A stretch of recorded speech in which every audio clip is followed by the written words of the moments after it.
the sun-drenched lawns of a sprawling southern estate in rural Georgia, 1992, where laughter echoes from a joyous wedding celebration. The air is thick with the scent of magnolias and barbecue, guests in their finest attire toasting the union of the plantation's iron-fisted owner, Elias Hawthorne, and his young bride, Eliza.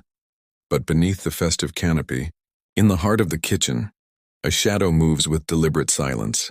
An elderly cook named Miriam, bound in servitude for decades, stirs a massive pot of punch destined for the children's table, a special brew laced with a colorless, odorless toxin derived from common garden plants, her final act of retribution against the family that shattered her world. As the first child sips innocently, collapsing in convulsions amid the oblivious merriment, the dark secret unfurls. This is no random tragedy, but a meticulously planned vengeance born from the fractured psyche of a woman pushed beyond endurance. From this chilling tableau, a torrent of emotion surges: fear of the invisible peril lurking in everyday rituals, intrigue at the calculated precision of her madness, empathy for a soul warped by unrelenting oppression, and a creeping horror at how ordinary lives can harbor such abyssal rage. You're plunged into a dark tunnel where the line between victim and monster blurs, revealing a psychiatric enigma that probes the depths of dissociative identity and suppressed fury.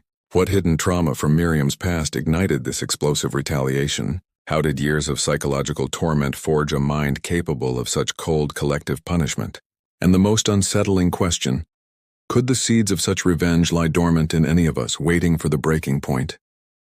This case, drawn from the shadows of America's lingering underbelly as chronicled in Tales of American Monsters, exposes the fragility of morality, how systemic cruelty can erode the human spirit until it retaliates in ways that defy comprehension, reminding us that justice, when denied by society, festers into personal vendettas that threaten the innocent. It underscores our collective vulnerability. In a world where power imbalances persist, even the most unassuming figure can harbor a psyche primed for apocalypse. If this glimpse has gripped you, hit that like button now. It ensures more souls uncover these veiled horrors, amplifying voices long silenced. And in the comments type, "I'm ready to discover the truth about this story."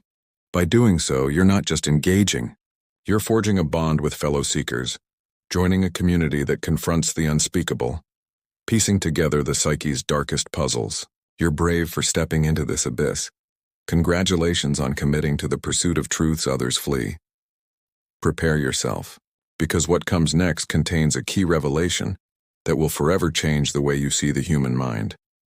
The wedding day's chaos masked the prelude to Miriam's meticulously orchestrated reckoning, a plan years in the making, rooted in the Hawthorne family's sprawling estate on the outskirts of Savannah, Georgia, where the humid summers of the late 1980s still echoed with the ghosts of old hierarchies. Miriam had been brought to the Hawthorne plantation as a teenager in the 1970s, not as a slave in the antebellum sense, but ensnared in a modern form of indentured servitude, trapped by debts her impoverished family owed to Elias Hawthorne's father, a ruthless landowner who preyed on vulnerable black communities post-civil rights era. Elias, inheriting the estate in 1985, perpetuated the cycle, binding Miriam with fabricated contracts and threats of eviction for her extended family, turning her into the unseen backbone of the household, cook, cleaner, confidant to the family's darkest whims. In those early years, Miriam's days blurred into a relentless rhythm of dawn-to-dusk labor, her hands calloused from kneading dough for the Hawthornes' lavish dinners, while her own children, left in a ramshackle cabin on the property's edge, scavenged for scraps. Elias, a domineering figure with a penchant for psychological control, would summon her to the study late at night, not for culinary advice but to berate her for imagined slights, his voice a whip cracking through the air as he detailed how her place ensured the family's prosperity. Eliza, though not yet his bride, visited as a family friend and witnessed these tirades, her silence complicit, occasionally smirking at Miriam's bowed head. But it was the children, Elias's 4 young ones from a previous marriage aged 5 to 12, who became the unwitting symbols of Miriam's deepest wounds. They roamed the estate like entitled princes and princesses, demanding treats from the kitchen, their tantrums met with Elias's approval as spirited inheritance, while Miriam's own pleas for her kids' medical care were dismissed with cold indifference. Psychologically, this era planted the seeds of Miriam's fracturing mind. Neighbors whispered of her growing detachment, how she'd stare blankly at the flickering stove flames, murmuring to herself about debts paid in kind. Unbeknownst to the Hawthorns, Miriam had begun cultivating a small herb garden behind the kitchen, ostensibly for seasoning, but harboring plants like oleander and foxglove, toxic staples she learned about from faded library books smuggled during rare town visits. These weren't idle hobbies. They were her silent rebellion, a way to reclaim agency in a life stripped bare. Elias's rages escalated in 1988, when economic downturns hit the plantation's cotton yields. He blamed Miriam, docking her non-existent wages and isolating her further, forcing her to sleep in the pantry amid sacks of flour. Here, in the suffocating darkness, her psyche splintered. Dissociative episodes where she'd become the vengeful ancestor from family lore, a woman who'd poisoned overseers during slavery times, her voice echoing in Miriam's mind as a call to balance the scales. By 1990, the family's dynamics had calcified into a toxic tableau. The children, spoiled and oblivious, took to taunting Miriam openly, hiding her tools, spilling ingredients to watch her scramble, their laughter a dagger to her maternal heart. One evening, after a particularly vicious outburst where the eldest boy, Tommy, smashed a cherished photo of Miriam's late mother, she retreated to her garden, fingers trembling as she ground leaves into powder, whispering incantations of retribution. This wasn't mere anger. It was the birth of a dual consciousness, one part the dutiful servant, the other a spectral avenger plotting from the shadows. Elias announced his engagement to Eliza in 1991, a union meant to secure alliances with wealthy Atlanta socialites, and the wedding planning consumed the estate. Miriam was tasked with catering for hundreds, her exhaustion masked by a serene facade, but inwardly the avenger stirred, fixating on the children's table as the perfect vessel, innocent mouths to deliver judgment upon the lineage. As preparations peaked in early 1992, strange incidents dotted the estate. A farmhand fell ill after sampling Miriam's experimental stew, dismissed as food poisoning. Elias's prized dog convulsed after lapping from her garden trough. Whispers of curses spread among the staff, but Miriam's unassuming presence deflected suspicion. Her mind, now a battlefield of suppressed fury and calculated patience, wove the wedding into her grand design, the joyous day when the Hawthorns' facade of perfection would crumble. The punch, brewed with distilled essences of her toxic harvest, simmered innocently in the kitchen, its sweetness belying the neurotoxic payload that would seize muscles and still hearts. On the morning of the wedding, as guests arrived and the children clamored for refreshments, Miriam ladled the fatal elixir, her eyes gleaming with the Avenger's triumph, the first sip sealing fates in a cascade of hidden agony. The estate's opulent grounds, alive with string quartets and floral arches, provided the perfect cover. Children darted among the tents, clutching cups of the vibrant punch, their parents engrossed in toasts. Miriam watched from the kitchen window, her fractured psyche holding steady, the dissociative veil shielding her from regret. As the first boy clutched his throat, collapsing amid the grass, panic rippled subtly at first, attributed to heat stroke, until more fell, their tiny forms twitching in silent torment. Elias Midvow turned to screams, his empire unraveling in the very celebration of its continuity. Miriam slipped away to her cabin, the Avenger receding as the servant re-emerged, feigning shock when authorities swarmed. But the seeds of investigation had been sown, her garden's secrets waiting to betray her, the psychiatric unraveling just beginning to surface in interrogations where her dual voices clashed. The screams pierced the wedding's fragile veneer like shards of glass, transforming the once idyllic Georgia afternoon into a tableau of bewildered horror as more children succumbed to the invisible assailant woven into their innocent sips. Elias Hawthorne, his vows interrupted by the cacophony, abandoned the altar, his face contorting from bridal bliss to paternal dread, shoving through the crowd toward the fallen forms scattered like discarded dolls on the manicured lawn. Eliza, her white gown billowing in the sudden frenzy, clutched at his arm, her composure cracking as she scanned the scene, tiny chests heaving erratically, faces paling under the relentless sun.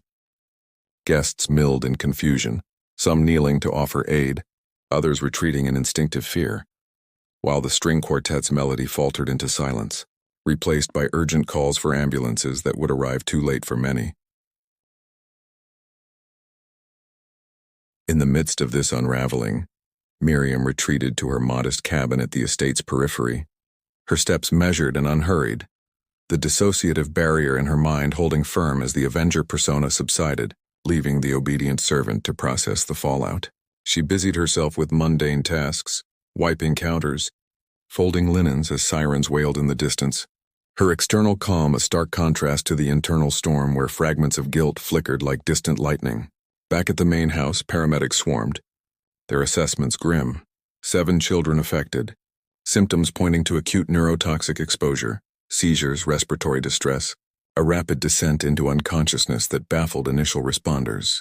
Elias, barking orders at the medics, demanded answers, his authority fraying as he watched Tommy, his heir apparent, loaded onto a stretcher, lips tinged blue from the poison's insidious grip. Word spread like wildfire through Savannah's tight-knit circles, the Hawthorne wedding tragedy dominating local news by evening, reporters descending on the estate with cameras flashing against the twilight.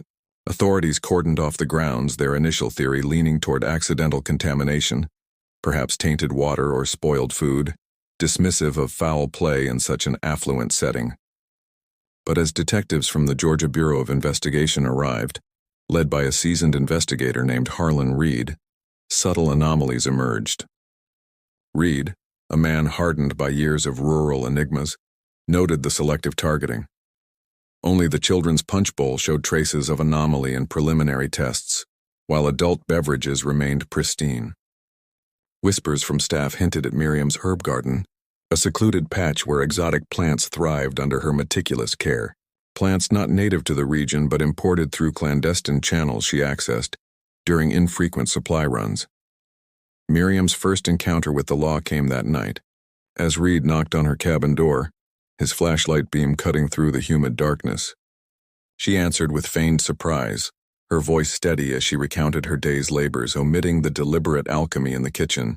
Yet in the interrogation's dim light, cracks appeared, her responses laced with archaic phrasing as if channeling a voice from another era, mentioning recompense for chains unbroken, before correcting herself with a servant's deference. Reed, intrigued by this linguistic slip, pressed gently, uncovering layers of her history. Orphaned young, ensnared by the Hawthorne's predatory loans, her life a chronicle of quiet subjugation. Psychologically, this moment marked the surfacing of her dissociative identity disorder, a condition forged in trauma's crucible, where the Avenger alter ego emerged as protector against Elias's tyrannies, manifesting in blackouts and impulsive acts she later rationalized. As the night deepened, hospital updates trickled in. 3 children stabilized, but 4 clung to life, their conditions a grim testament to the toxin's potency. Elias, pacing the emergency room corridors, alternated between rage and despair, phoning influential contacts to expedite investigations, unaware that the perpetrator resided under his roof. Eliza, sequestered in a private wing, wept softly, her dreams of dynasty shattered, questioning aloud how such calamity befell their perfect day. Back on the estate, forensics teams combed the kitchen, bagging samples from the punch residue, their spectrometers later confirming cardiac glycosides from foxglove, a plant Miriam cultivated ostensibly for herbal teas. Reed, piecing together staff testimonies, learned of her isolation, the children's taunts, Elias's verbal lashings, elements that painted a portrait of a mind eroded by cumulative anguish, where revenge became the only salve. By dawn, Miriam's garden yielded its secrets, hidden vials of concentrated extracts, journals scribbled in dual handwritings, one neat and compliant, the other erratic and vengeful, detailing fantasies of liberation through subtle sabotage. Arrested quietly as the sun rose, she offered no resistance, her expression a mask of resignation, the Avenger whispering internally of missions accomplished. In the squad car en route to the precinct, fragments of her psyche clashed audibly. Muttered debates between alters, one pleading innocence, the other claiming divine justice. Reed, listening from the front seat, recognized the psychiatric undercurrents, recommending immediate evaluation by Dr. Lena Voss, a forensic psychiatrist specializing in trauma-induced disorders, whose involvement would peel back the layers of Miriam's fractured reality. The media frenzy escalated, headlines screaming "Wedding Day Nightmare, Poison at the Plantation," speculating on motives from jealousy to extortion. But Reed sensed deeper currents, a psychiatric labyrinth where oppression birthed monstrosity. Elias, confronting the possibility of internal betrayal, retreated into denial, fortifying the estate against intruders while inwardly grappling with his role in fostering such resentment. The surviving children, recovering in induced comas, became symbols of innocence lost, their families rallying in vigils that drew community sympathy. Miriam, in holding, stared at cell walls, her mind replaying the wedding's collapse, the Avengers' satisfaction mingling with the servants' emerging remorse, setting the stage for revelations that would expose the Hawthorne dynasty's underbelly. Precinct's sterile interrogation room became the arena where Miriam's internal schism first fully manifested under scrutiny, a space of harsh fluorescent lights and echoing footsteps that amplified the discord within her psyche as Dr. Lena Voss initiated her evaluation mere hours after the arrest. Voss, a psychiatrist with a reputation for unraveling the knotted threads of trauma in George's underbelly, arrived with a notepad and a tape recorder, her approach methodical yet empathetic, aiming to map the contours of what she suspected was a profound dissociative disorder. Miriam sat chained to the table, her gaze distant, alternating between submissive murmurs and defiant glares, as if two souls vied for dominance behind her weathered eyes. Reed observed from behind the one-way mirror, his notepad filling with observations, the way her posture shifted mid-sentence, from slumped defeat to upright resolve, hinting at the Avengers' intermittent emergence. Voss began gently, probing Miriam's childhood, a tapestry of poverty in Savannah's forgotten quarters, where her parents succumbed to illness exacerbated by the Hawthorns' exploitative land deals, leaving her orphaned and indebted at 16. Miriam recounted these events in a monotone, the servant persona dominant, describing her arrival at the estate as a chance for steady work, omitting the coercive contracts that bound her like invisible shackles. But as Voss delved deeper, touching on Elias's nocturnal summons and the children's cruelties, the shift occurred. Miriam's voice deepened, adopting an archaic cadence, speaking of blood debts from chains long forged, her hands clenching as the Avenger surfaced, justifying the poisoning as equilibrium for generations stolen. Voss noted this alter ego's protective role, a psychological armor forged in response to chronic abuse, where dissociation allowed survival by compartmentalizing pain. Meanwhile, at the hospital, the surviving children's condition stabilized incrementally, their induced comas lifting to reveal fragmented memories of the wedding's joy turning sour. Sweet punch followed by a numbing haze, their young minds grappling with betrayal's sting. Elias visited daily, his facade of strength cracking in private moments, whispering apologies to unconscious forms, inwardly tormented by guilt over his tyrannical reign that may have sown this disaster. Eliza, retreating to her family's Atlanta home, distanced herself from the scandal, her calls to Elias laced with accusations of negligence, fracturing their nascent union further. The media, sensing blood in the water, dug into the Hawthorne legacy, uncovering archived stories of labor disputes and whispers of modern-day servitude on Southern estates, framing the tragedy as a symptom of lingering inequalities.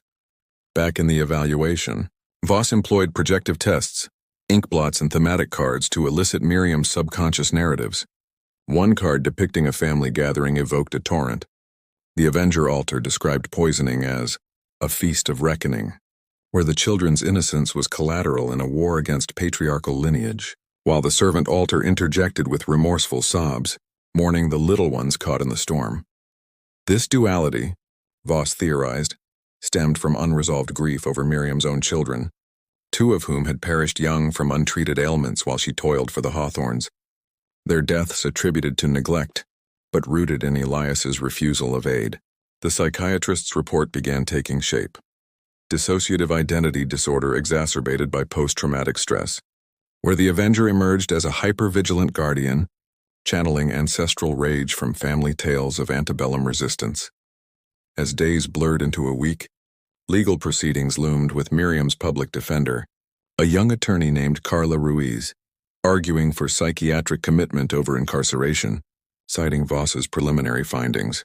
Ruiz visited the cell, piecing together Miriam's journals, seized from the cabin, where entries alternated between recipes annotated with toxic warnings and poetic diatribes against masters and modern guys. These documents revealed the plan's gestation, sketches of the wedding layout, notes on plant dosages calibrated to induce non-lethal distress in adults but overwhelming in children, a deliberate choice to strike at the family's future.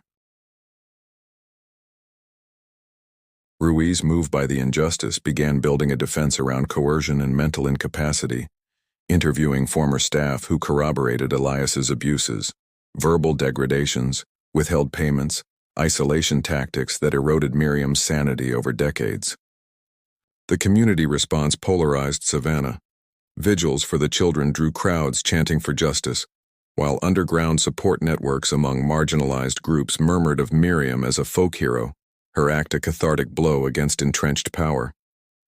Elias, besieged by reporters, issued a statement denying mistreatment, portraying Miriam as a disgruntled employee with fabricated grievances, but leaked audio from staff revealed his rages, fueling public scrutiny. Voss's sessions continued, uncovering triggers, the scent of magnolias evoking wedding memories, prompting dissociative fugues where Miriam relived the poisoning, her body mimicking the ladling motion, whispering sweet justice in every drop. These episodes illuminated the disorder's depth, how chronic oppression fragmented identity, turning survival mechanisms into destructive forces. By midweek, a breakthrough occurred. Under hypnosis, the Avenger fully articulated her genesis. Born during a 1989 incident when Elias evicted Miriam's surviving son for trespassing, leaving her utterly alone. This loss crystallized the alter, who began the garden as a sanctuary turned arsenal, researching toxins through pilfered books on herbalism, blending folklore with science in a bid for empowerment. Voss documented this as a classic case of trauma-induced multiplicity, where the mind splintered to preserve core self amid unrelenting adversity. Reed, incorporating these insights, expanded the investigation, subpoenaing Hawthorne financial records that exposed predatory lending practices, shifting the narrative from isolated madness to systemic provocation. As Miriam's arraignment approached, the estate stood eerily silent, its gates locked against curiosity seekers. Elias wandering empty halls haunted by echoes of laughter now silenced. The surviving children, discharged with lingering neurological effects, subtle tremors, anxiety, returned to altered lives, their innocence tempered by unseen scars. Ruiz prepared to argue that Miriam's actions, while tragic, stemmed from a psyche shattered by exploitation, urging the court to view her not as monster but as mirror to society's failings. Voss's full report submitted to the judge painted a portrait of a woman whose mind, like a fractured mosaic, reflected the distortions of her world, setting the foundation for a trial that would dissect not just her deeds, but the environment that birthed them. The courthouse in downtown Savannah hummed with subdued tension on the morning of Miriam's arraignment. A stately building of red brick and towering columns that stood as a relic of antebellum justice, now the stage for unraveling a modern psychiatric enigma amid the sweltering heat of late spring 1992. Miriam was escorted into the packed courtroom, her wrists cuffed loosely, her expression a blank canvas where the servant persona held sway, eyes downcast as flashes from reporters' cameras illuminated the room like erratic lightning. Elias Hawthorne occupied a front row seat, his face etched with a mix of fury and bewilderment, flanked by Eliza, whose composure masked a simmering resentment toward the woman who had derailed their future. The surviving children, too fragile to attend, remained at home under care, their subtle tremors a constant reminder of the poison's lingering whisper in their nerves, while families of the deceased, 4 young lives extinguished, clustered. In somber groups, their grief a palpable undercurrent fueling calls for swift retribution. Judge Harlan Thorpe, a veteran jurist known for his impartiality in high-profile cases, presided over the proceedings, his gavel's sharp rap silencing the murmurs as the district attorney, Marcus Hale, outlined the charges. Multiple counts of premeditated poisoning, attempted harm, and manslaughter, painting Miriam as a calculated predator who exploited her position to enact vengeance. Hale's narrative leaned heavily on forensic evidence, the toxic residues matched to her garden, the journal's incriminating entries, framing her actions as deliberate malice rather than madness. Carla Ruiz, rising for the defense, countered, with eloquence pleading not guilty by reason of insanity, invoking Dr. Voss's report to humanize Miriam. A victim of prolonged psychological erosion, her dissociative identities a shield against decades of subjugation, where the Avenger alter acted autonomously, driven by trauma's inexorable logic.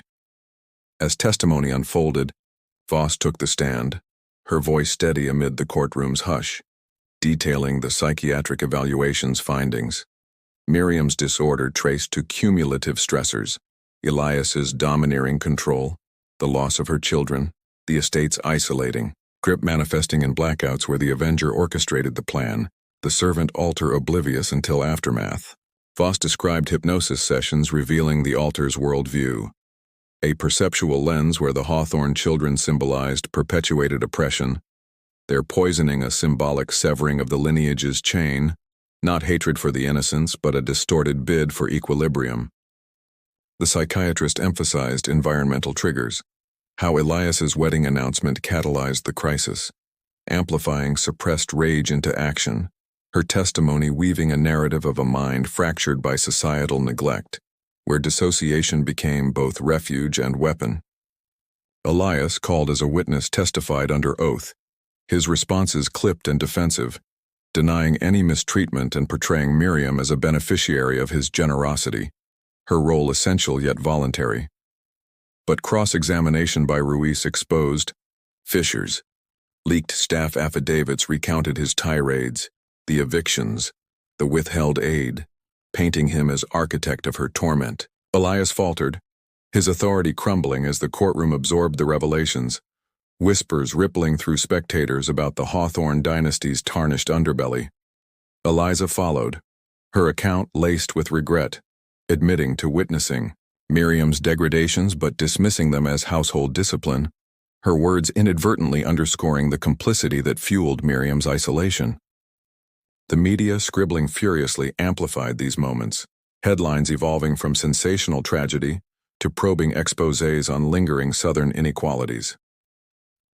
Throughout the hearing, Miriam's demeanor shifted subtly, moments where the Avenger surfaced in narrowed eyes and terse responses, clashing with the servant's apologetic murmurs, providing live glimpses into her psyche's duality that Voss narrated for the court. Ruiz leveraged this, arguing for comprehensive psychiatric assessment over punitive measures, proposing commitment to a state facility where therapy could mend the fractures, framing the case as a call for systemic reform rather than individual condemnation. Hale rebutted, insisting on accountability, citing the journal's premeditation as evidence of lucidity, downplaying dissociation as a convenient defense. Judge Thorpe, weighing the arguments, ordered a full competency evaluation, remanding Miriam to a secure psychiatric ward pending trial, a decision that polarized the public, sympathy swelling among advocacy groups for the marginalized, while victims' families decried it as leniency. In the ward under Voss's ongoing care, Miriam's sessions intensified, exploring the Avenger's origins through therapeutic dialogues, where the altar articulated ancestral echoes, family stories of resistance against historical bondage, internalized, as a mandate for justice when formal channels failed. Voss documented progress, moments of integration where altars communicated, the servant expressing horror at the consequences, the Avenger defending the act as necessary catharsis. Meanwhile, the estate languished in limbo, Elias facing civil suits from affected families, his business crumbling under boycotts fueled by media scrutiny, Eliza's departure sealing his isolation. The surviving children, in counseling, voiced fragmented fears, nightmares of sweet drinks turning bitter, their trust in caretakers eroded, mirroring Miriam's own eroded faith. As pretrial motions mounted, Ruiz unearthed more evidence, archived, records of Hawthorne predatory practices, testimonials from former workers echoing Miriam's plight, bolstering the defense's narrative of provoked insanity. Voss's expanded report, incorporating ward observations, highlighted dissociation's treatability, advocating rehabilitation over incarceration, her insights influencing expert witnesses queued for trial. The community, divided, hosted forums, debating mental health versus justice. The case becoming a touchstone for discussions on trauma's long shadows. Elias, haunted by empty rooms once filled with children's echoes, began private reflections, questioning his legacy, while Miriam, in her cell-like room, stared at barred windows, her mind a tentative bridge between fragments. The Avenger's voice softening amid therapy's gentle probing. The trial date loomed, set for autumn, promising deeper dives into psychiatric testimony, where Voss planned to demonstrate dissociation through simulated triggers, aiming to humanize the enigma. Ruiz, strategizing late nights, envisioned a verdict that acknowledged context, potentially reshaping precedents on trauma-induced disorders. Hale, undeterred, prepared rebuttals with rival experts dismissing the alters as performative. Amid this buildup, subtle shifts occurred.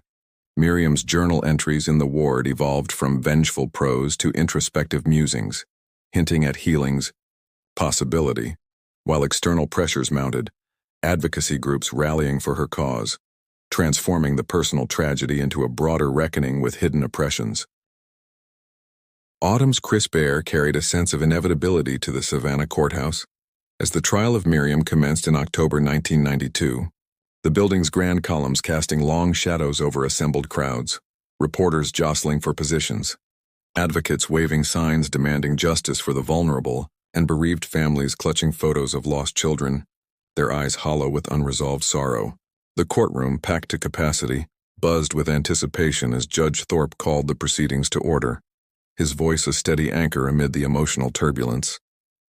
Miriam, dressed in a simple gray suit provided by Ruiz, sat at the defense table, her hands folded calmly, the servant persona predominant, though flickers of the Avenger lurked in her occasional distant stares toward the prosecution's side where Elias and Eliza occupied witness seats, their presence a silent accusation.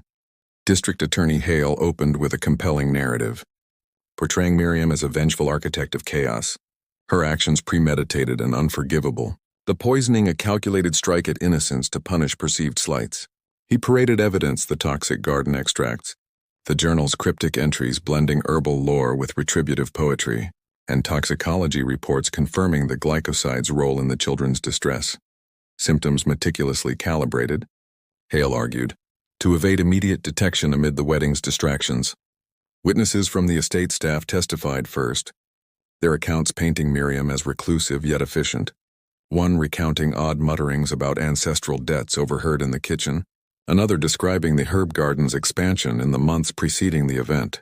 Hale leveraged these to underscore intent, dismissing psychiatric claims as after-the-fact excuses, his questions sharp and unrelenting, aiming to erode sympathy. Ruiz, in her opening, reframed the tragedy as a cautionary tale of unchecked exploitation, breeding psychological collapse, urging the jury, a diverse panel of locals including farmers, teachers, and retirees, to consider context. Miriam's entrapment in a cycle of servitude, the Hawthorne's predatory hold mirroring historical injustices in a modern guise. Dr. Voss returned to the stand, her testimony the defense's cornerstone, delving into dissociation's mechanics with visual aids, diagrams of brain pathways altered by chronic stress, case studies of similar trauma survivors whose minds splintered under duress. She described Miriam's alters in detail. The servant, compliant and enduring, forged in daily subjugations. The Avenger, a protective entity channeling suppressed rage, activated by triggers like Elias's wedding as a symbol of perpetuated dominance. Under Ruiz's guidance, Voss simulated a session, gently eliciting the Avenger's voice from Miriam on the stand, the courtroom falling silent as her tone shifted, articulating the poisoning not as malice but as a distorted liberation ritual. The children's table chosen to halt the cycle of masters. Elias's cross-examination became a pivotal confrontation, Hale portraying him as the aggrieved patriarch, but Ruiz dismantling his veneer with subpoenaed documents, ledgers showing exploitative loans to Miriam's family, records of denied medical leaves coinciding with her children's illnesses. Elias squirmed, admitting to strict management but denying abuse, his denials ringing hollow as Ruiz played audio tapes from former employees, his voice booming threats of eviction. The jury shifted uncomfortably, whispers circulating about the estate's dark undercurrents. Elias's testimony inadvertently bolstering the defense's narrative of environmental provocation. Eliza followed her account more subdued, recounting the wedding's horror, the children's collapses amid toasts, her own shock. But under cross she conceded witnessing Miriam's isolations, her silence now a regretful admission of complicity in the household's hierarchies. As the trial progressed into its second week, psychiatric experts clashed. Hale's consultant, a stern clinician from Atlanta, labeled Miriam's dissociation as exaggerated, suggesting manipulative tendencies rather than genuine disorder, citing the plan's sophistication as evidence of unified intent. Voss rebutted with empirical data, EEG scans from ward sessions showing altered brain activity during alter switches, comparative studies linking prolonged depression to identity fragmentation. Ruiz called advocacy witnesses, social workers detailing post-civil rights era exploitations in rural Georgia, historians drawing parallels to indentured labor's lingering forms, framing Miriam's case as symptomatic of broader societal fractures. The media frenzy intensified, national outlets picking up the story, dubbing it the plantation poisoning trial, with editorials debating mental health accountability versus punitive justice. Miriam's own testimony marked a turning point, Ruiz guiding her through her life story, a poignant recounting of arrival at the estate, the debt's inescapable web, Elias's nocturnal beratings that chipped away at her spirit. Tears welled as she spoke of her children's losses, the Avenger emerging briefly to declare, "No more heirs to the throne of thorns," before the servant reclaimed control, expressing profound sorrow for the innocents caught in her psyche's storm. The jury, visibly moved, absorbed the duality firsthand, Hale's cross-examination faltering as Miriam's responses oscillated, underscoring Voss's diagnoses. Closing arguments loomed, Hale imploring for conviction to honor the victims, Ruiz advocating acquittal by insanity, emphasizing rehabilitation's potential in addressing root causes. Outside the courtroom, Savannah pulsed with divided opinions, protests clashing between those viewing Miriam as victim and others as villain. The estate now a ghost property, Elias relocating amid financial ruin from lawsuits, the surviving children in therapy, began articulating fragmented emotions, their counselors noting resilience amid lingering fears of hidden perils. Voss in private sessions noted Miriam's integrates progressing, alters dialoguing toward unity, therapy's light-piercing dissociation's veil. As deliberations approached, the case transcended individual fate, becoming a mirror to America's unresolved shadows, where psychiatric enigmas intertwined with social inequities, challenging jurors to weigh mercy against retribution. The jury room adjacent to the Savannah courtroom became a pressure cooker of conflicting convictions as deliberations stretched into the third day, the air thick with the scent of stale coffee and unresolved debates, walls adorned with scribbled notes on legal pads that mapped the trial's labyrinthine testimonies. 12 jurors, a mosaic of backgrounds from truck drivers to school administrators, gathered around a scarred oak table, their faces etched with the weight of deciding Miriam's fate, the psychiatric intricacies of her case lingering like an unspoken specter.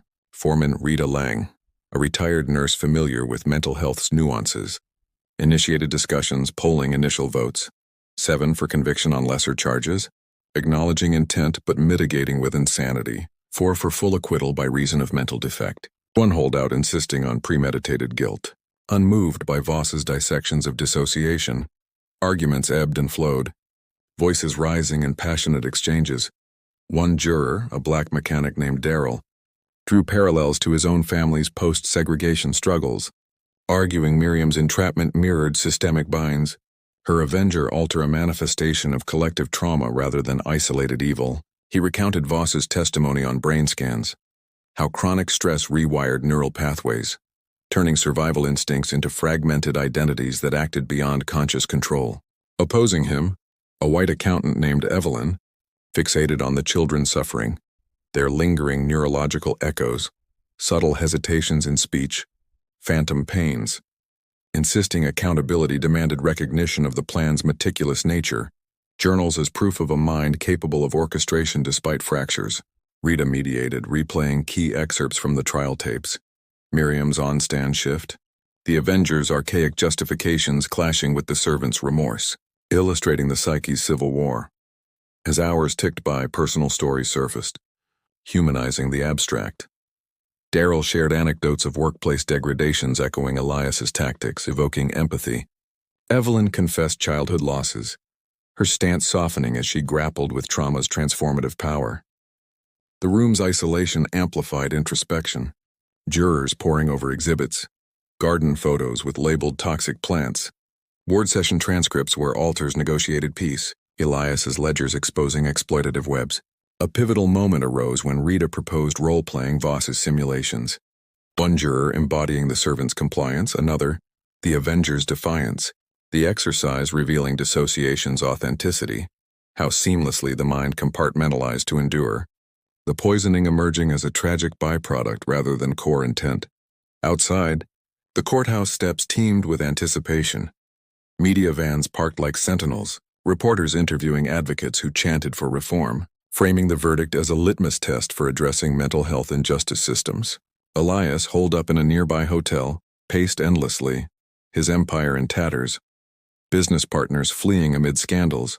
Eliza's divorce papers served via courier, her absence a final severance. He revisited memories of Miriam's tenure, questioning overlooked signs, her vacant stares during beratings, the garden's obsessive tending, now retroactively ominous. The surviving children in group therapy explored their fears through art, drawings of shadowed figures at festive tables, counselors noting progress in articulating betrayal without vilifying the perpetrator, recognizing her as another ensnared in pain's cycle. Back in deliberations, breakthroughs emerged mid-afternoon on day 4. Evelyn, swayed by rereading Voss's report on treatability, how integration therapy could mend alters, preventing recurrence, shifted her vote toward insanity acquittal, tipping the balance. Discussions deepened into ethical territories. Was Miriam's act a cry against invisibility, her psyche's fracture a societal indictment? Daryl emphasized historical contexts, how Southern legacies perpetuated subtle servitudes. Miriam's case a modern echo demanding acknowledgement over punishment. Consensus coalesced around not guilty by reason of insanity, jurors agreeing her actions stemmed from a disordered mind incapable of full culpability, recommending long-term psychiatric commitment for rehabilitation. The verdict's announcement drew a hushed courtroom to its feet. Judge Thorpe polling the jury formally, Rita's steady voice declaring the outcome. Acquittal on grounds of insanity, with mandatory commitment to a state forensic facility for evaluation and treatment. Gasps rippled. Bereaved families weeping in disillusionment. Advocates applauding quietly. Elias storming out in silent fury, his face a mask of defeated entitlement. Miriam, upon hearing, bowed her head, tears tracing her cheeks as the servant altar absorbed relief mingled with sorrow. The Avenger receding further in therapy's wake. Ruiz embraced her client briefly, whispering assurances of continued support, while Hale, though disappointed, conceded the evidence's psychiatric weight in post-verdict statements. Commitment proceedings followed swiftly. Miriam transferred to Oakwood Forensic Center outside Atlanta, a sprawling campus of therapy wings and secure wards where Voss assumed oversight, her plan integrating cognitive behavioral techniques with altered dialogue sessions. Initial weeks revealed incremental healing, journals now unified in tone, expressing accountability for consequences while contextualizing triggers, the Avenger's voice softening into advisory whispers rather than commands. Elias, facing his own reckonings, entered counseling reluctantly, confronting authoritarian patterns rooted in his upbringing, his isolation a mirror to Miriam's past. The media narrative evolved, documentaries probing the case's layers, sparking legislative discussions on worker protections and mental health resources in rural enclaves. Months into commitment, Miriam's progress manifested in group therapies, sharing her story with peers, fellow dissociatives whose fractures stemmed from varied traumas, fostering mutual understanding, her empathy extending to the victim's plight. Letters from advocates arrived, offering solidarity, while Ruiz pursued civil actions against the Hawthorns, securing settlements for affected families and reforms in estate labor practices. The surviving children, resilient in youth, channeled experiences into advocacy, one founding a support network for trauma survivors, transforming personal scars into communal bridges. Oakwood's corridors echoed with tentative hope, Miriam's mind knitting fragments into wholeness, the poisoning shadow lengthening into a cautionary legacy of unchecked power's psychic toll. Deep within the secure confines of Oakwood Forensic Center, where manicured lawns belied the heavy iron gates and the distant hum of Atlanta's sprawl faded into therapeutic isolation, Miriam's journey toward psychic integration unfolded in the quiet rhythm of daily sessions, each one a tentative step across the chasm of her fractured self. Dr. Voss's office, a sanctuary of soft lighting and abstract art meant to soothe the mind's tempests, became the epicenter of this reconstruction, where Miriam arrived each morning with a journal clutched like a talisman, its pages now a bridge between warring personas rather than a battleground. The servant altar, once dominant in submission, began asserting needs, demands for rest, for acknowledgement of pain, while the Avenger, tempered by months of dialogue, evolved from vengeful specter to reflective guardian, its archaic tones softening into measured counsel on boundaries and self-preservation. Voss employed innovative techniques tailored to dissociation's complexities. Guided imagery where Miriam visualized her altars as characters in a shared narrative. Negotiating peace around a metaphorical family table, the poisoning recast not as triumph but as a desperate flare from isolation's void. Breakthroughs came incrementally. A session where the Avenger admitted the children's innocence, tears flowing as it confronted the collateral anguish, the servant offering forgiveness in return. Forging tentative alliances. Group therapy amplified this, Miriam sharing with peers whose own multiplicity stemmed from abuses, survivors of domestic tyrannies, institutional neglects, creating echoes of validation that Miriam had long craved. One peer, a woman fragmented by cult indoctrination, mirrored her story of reclaiming agency, their exchanges illuminating how oppression's scars manifested universally, transcending individual histories. Externally, the Hawthorne saga rippled onward. Elias confronting his unraveling empire through mandated counseling, his sessions with a private therapist peeling back layers of inherited entitlement, revelations of his father's similar exploitations surfacing like buried roots. He grappled with remorse, anonymous donations to victims' funds marking a subdued atonement, though pride barred direct contact with Miriam. Eliza, fully divorced, relocated to Charleston, her new life a deliberate severance from the scandal, yet therapy unearthed her own complicity's guilt, channeling it into advocacy for domestic workers' rights. The surviving children, now adapting to subtle deficits, therapy aiding motor skills and emotional regulation, thrived in supportive environments, one exhibiting artistic talents born from processing trauma, paintings of shadowed gardens symbolizing hidden poisons and emergent light. At Oakwood, periodic evaluations assessed Miriam's stability, Voss's reports to the court highlighting integration progress, fewer dissociative episodes, unified handwriting in journals, expressions of empathy toward the bereaved. Legal reviews loomed annually, Ruiz advocating for graduated freedoms, escorted outings, then supervised release, framing rehabilitation as proof of the system's redemptive potential. Media interest waned but resurfaced in anniversaries, documentaries featuring Voss's anonymized insights, sparking academic discourse on trauma's role in criminality. Miriam's case cited in psychiatric journals as a paradigm of environmental etiology. Community back in Savannah evolved too. Local reforms curbing predatory lending, support groups for marginalized laborers emerging. Her story a catalyst for quiet revolutions. Deeper into therapy, Miriam uncovered buried memories. Childhood tales from her grandmother of resilient ancestors who subverted oppression through subtle arts. Herbal remedies doubling as defenses, infusing the Avenger with historical depth, not mere fantasy.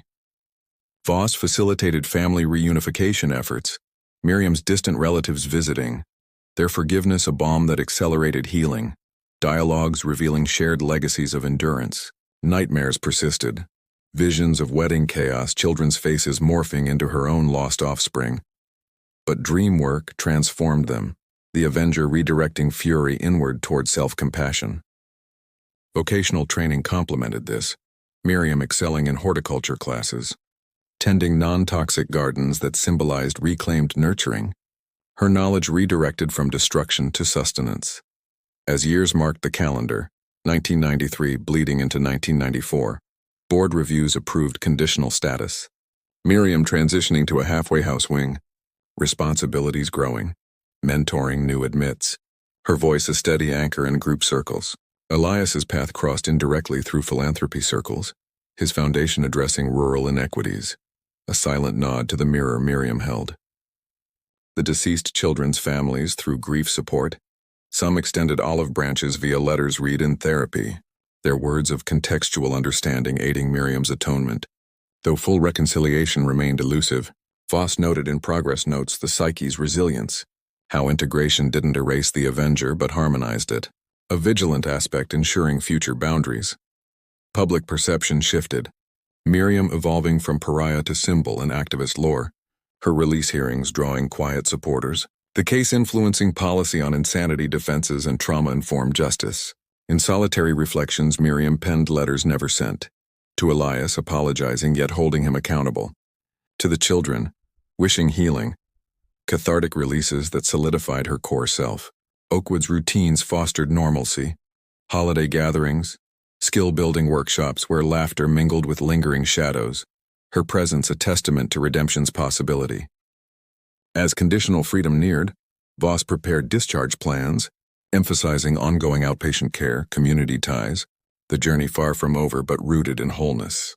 The estate, sold and repurposed as a heritage site with labor history exhibits, stood as ironic monument, visitors learning of its dark chapters. Miriam's name etched in plaques as cautionary figure. Her integration, a slow forge in therapy's crucible, illuminated the mind's capacity for mending, even after unleashing tempests, setting precedents for countless others navigating similar abysses. The halfway house on Atlanta's outskirts, a modest brick structure nestled among rehabilitated neighborhoods where chain-link fences yielded to community gardens, marked Miriam's cautious re-entry into a world reshaped by time and scrutiny, as her conditional release was granted in the spring of 1995, 3 years after the wedding's shadows first engulfed her life. Dr. Voss accompanied her on the initial outing, a supervised venture to a local market where the bustle of vendors and aromas of fresh produce stirred latent anxieties. The servant altar flinching at authoritative tones, the Avenger murmuring warnings of lurking threats, but integrated resolve held. Miriam selecting herbs for a communal meal, her hand steady in choosing life-affirming growth over toxic legacies. Back at the facility, debriefings revealed progress, the duality, once a cacophony, now a harmonious undercurrent, therapy's tools, mindfulness exercises, journaling prompts, equipping her to navigate triggers without fracture. Outpatient sessions with Voss continued weekly, evolving into explorations of purpose, Miriam articulating aspirations for advocacy, her voice gaining strength in support groups for trauma survivors, where she shared anonymized fragments of her journey, inspiring peers grappling with dissociation's isolation. One evening circle, a young woman echoed her entrapment in abusive labor, their bond-forging mentorship, Miriam guiding breathing techniques to quiet inner storms, her empathy a bridge built from personal reconstruction.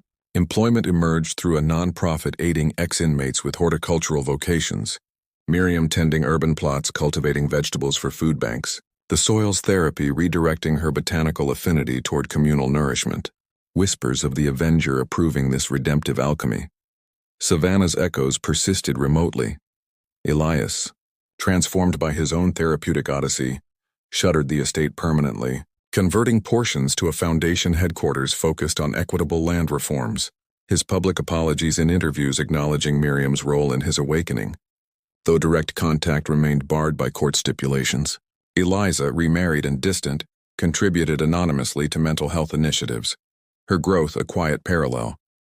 The surviving children, now preteens, navigated adolescence with specialized therapies addressing toxin-induced vulnerabilities, cognitive exercises mitigating tremors, art programs channeling residual fears into expression, one penning essays on forgiveness's complexities for school, their resilience a counterpoint to the tragedy's scars, bereaved families through evolving grief circles. Some participated in restorative justice dialogues facilitated by advocates, voicing layered emotions that aided Miriam's remote reflections, letters exchanged via intermediaries fostering tentative closures. Media resurgences punctuated her adjustment. A 1996 documentary crew sought interviews, Voss mediating to protect integration. Miriam's on-camera poise recounting dissociation's veil without sensationalism, emphasizing systemic roots over individual pathology. The film sparking campus discussions on psychiatric justice. Legal check-ins affirm stability. Annual evaluations by court-appointed panels noting sustained unity. No relapse indicators. Paving pathways to full discharge. Community integration deepened. Volunteering at literacy programs, teaching gardening to at-risk youth. Her stories veiled as parables of endurance, planting seeds of awareness about hidden oppressions. Romantic overtures surfaced gently. A fellow program participant. A widower with his own recovery tale. Courtship navigated with therapeutic oversight. Boundaries honoring her psyche's hard-won equilibrium. Challenges arose subtly. Nightmares resurfacing on anniversaries. The wedding date evoking phantom ladles but coping strategies. Visualization of integrated self as gardener of peace. Disperse them. The Avenger repurposed as intuitive sentinel against exploitation.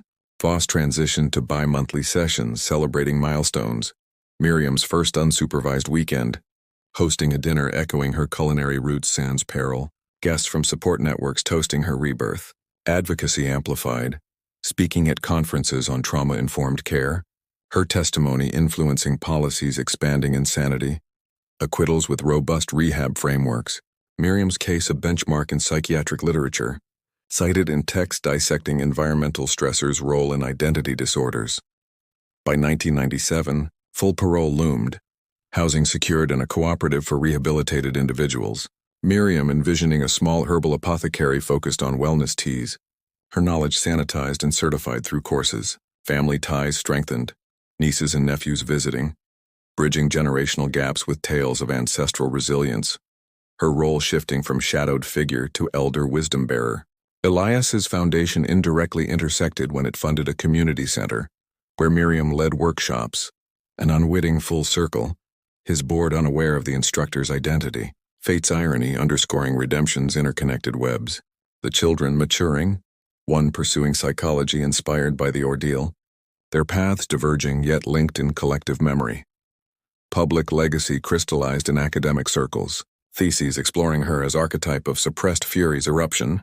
Voss co-authoring papers on integration successes. Metrics of brain coherence post-therapy validating approaches. Miriam's private journals, now cohesive narratives, chronicled this dawn. Gratitude for Voss's guidance, sorrow for inflicted pains, resolve to amplify silenced voices. As parole hearings concluded favorably, freedom's key turned, not without safeguards, ongoing check-ins, proximity restrictions, but emblematic of trust earned through perseverance. The Avenger, fully assimilated, whispered affirmations of vigilance. The servant evolved into assertive self. Miriam stepping into sunlight unfractured. Her story a testament to the mind's malleable fortitude against adversity's forge. In quiet moments, gazing at urban gardens, she pondered the human psyche's vast terrains, how oppression's tendrils could twist growth yet yield to cultivation's persistence, her life a living rebuttal to despair's finality. As the new millennium dawned in 2000, Miriam's life in Atlanta had woven itself into a tapestry of quiet purpose. Her halfway house days a distant prelude to the independent existence she now navigated with the poise of someone who had stared into her own abyss and emerged with threads of unity. Her small apartment, tucked in a vibrant neighborhood where community gardens flourished like symbols of renewal, became a haven of introspection and outreach. Walls lined with books on psychology and herbalism, each volume a testament to her redirected passions.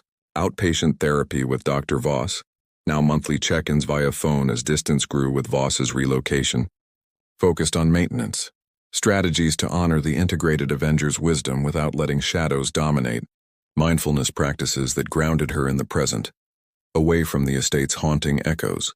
Miriam's work at the nonprofit had blossomed into a leadership role, coordinating programs that empowered marginalized workers through skill-building workshops, her sessions drawing crowds eager for her insights on resilience, delivered with a gentle authority that masked the storms she had weathered. Advocacy took center stage in her narrative arc. Miriam partnering with organizations like the Southern Poverty Law Center on campaigns against modern labor exploitations, her testimony at state hearings in 2001, illuminating the psychiatric toll of systemic inequities. drawing from her case without sensationalism, framing dissociation as a societal symptom rather than personal flaw. Legislators listened, policies shifting incrementally, expanded mental health protections for domestic employees, mandatory trauma training for rural employers, her influence rippling like concentric waves from a single-axe epicenter. Media revisited her story sporadically, a 2002 feature in a national magazine portraying her as a beacon of transformation, interviews where she articulated the mind's plasticity, how therapy unraveled knots of trauma to reveal inherent strength, her words inspiring readers grappling with their own fractures. Personal connections deepened, a romantic relationship with the widower from her program evolving into companionship, shared evenings discussing life's ironies over herbal infusions she brewed with care, their bond a mutual anchor against recurrence of isolation. Family expanded too, nieces introducing her to grandchildren, gatherings filled with stories of heritage that honored the Avengers' ancestral roots without romanticizing vengeance. Miriam teaching young ones about emotional boundaries through garden metaphors, nurturing growth while pruning excesses. Challenges persisted subtly. Public recognition occasionally triggered unease, a stranger's knowing glance evoking old vulnerabilities. But coping mechanisms, journaling dialogues with her unified self, diffused them. The Avenger's voice now an internal ally whispering affirmations of worth.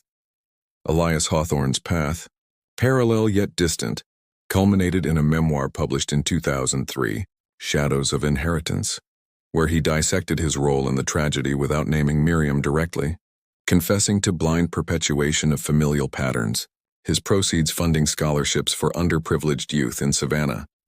Retirement found him in seclusion, occasional anonymous letters to Miriam via intermediaries expressing regret. Her responses, forgiving yet firm, facilitated by Voss, aiding both in closure's pursuit.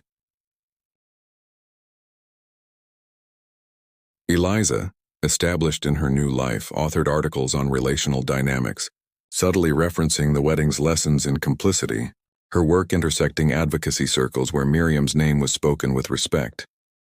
The surviving children, now young adults by 2005, forged diverse paths, one pursuing forensic psychiatry, inspired by Voss's testimonies to study dissociation's nuances, another channeling artistic expressions into a non-profit art therapy center for trauma survivors, exhibitions featuring pieces that abstracted the poisoning's themes into symbols of healing. Bereaved families, through years of dialogue circles, achieved varied resolutions, some maintaining distance, others engaging in joint memorials at the repurposed estate, now a museum of Southern labor history, plaques detailing the case as a pivot point for reform, visitors reflecting on the human mind's fragility amid power's imbalances.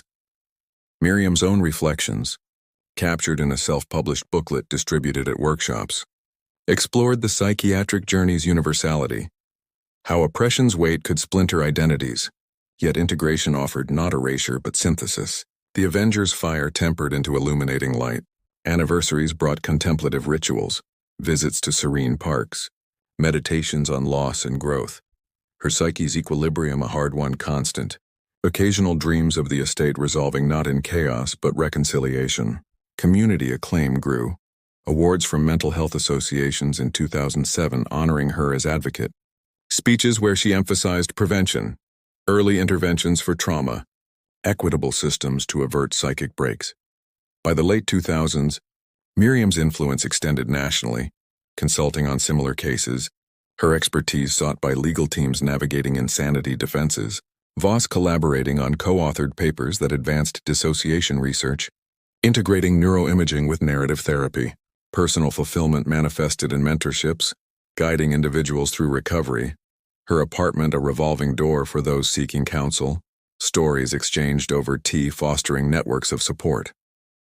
Elias's passing in 2008 from natural causes prompted a private moment of complex grief for Miriam, acknowledging the human behind the tyrant, her therapy session unpacking layers of empathy without diminishing accountability. The estate museum thrived, educational programs drawing schools, Miriam guest lecturing anonymously at times, her presence a living bridge to the past, students absorbing lessons on empathy's role in justice, the children's adult lives intertwined subtly.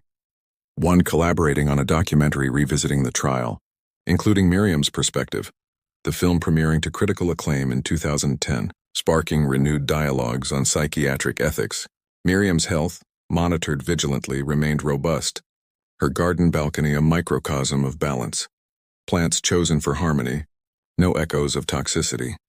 In twilight reflections, Miriam pondered the enigma of the human mind, its capacity for fracture under duress, yet profound resilience in healing's embrace. Her story a mosaic where vengeance's shards reformed into advocacy's whole, inspiring generations to confront shadows with compassion's light. As the echoes of Miriam's life faded into the broader canvas of time, her story lingered like a persistent whisper in the corridors of collective memory, a psychiatric tapestry woven from threads of oppression, fracture, and improbable renewal that challenged the very foundations of how we perceive the human spirit's endurance. By the 2010s, Miriam had become a quiet elder in Atlanta's advocacy circles. Her days filled with mentoring sessions at community centers, where she guided others through the labyrinths of their own psychic wounds. Her voice a steady beacon drawing from the well of her integrated self. The Avenger, no longer a separate entity but a woven aspect of her wholeness, lent wisdom to her counsel, reminding those she helped that suppressed fury, if unaddressed, could erupt in ways that reshaped destinies. Her small herbal shop specializing in wellness blends stood as a symbol of transformation. Poisons of the past alchemized into elixirs of healing, customers unaware of the depths from which her knowledge sprang, yet sensing the authenticity in her serene gaze. Elias's legacy through his foundation intersected with hers in unforeseen ways. Grants-funded programs she led, creating ironic synergies where perpetrator and survivor contributed to the same cause of equity. Though never meeting, their paths parallel lines in a narrative of indirect atonement. The surviving children, fully adult by now, had carved lives of purpose, one a psychiatrist publishing on dissociation's societal triggers, another an artist whose installations explored themes of hidden toxins and familial bonds, their works exhibited in galleries that drew crowds pondering the invisible scars of trauma. Bereaved families over decades found varied paths to peace. Some through forgiveness retreats where stories like Miriam's were dissected not for blame but understanding. Others maintaining quiet memorials at the Estate Museum, now a National Historic Site educating on the psychiatric ramifications of lingering inequalities. Miriam's own reflections, captured in a memoir self-published in 2015, delved into the mind's profound mysteries. How chronic subjugation could splinter the self into protective shards, each alter a survival strategy against an unrelenting world. Yet how therapy's patient unraveling revealed the core's inherent resilience, a truth that reshaped her view of humanity not as inherently flawed, but as adaptable vessels capable of mending even the deepest fissures. This case, rooted in the American Monsters Chronicles of America's Shadowed Undercurrents, illuminated the unpredictability of the psyche.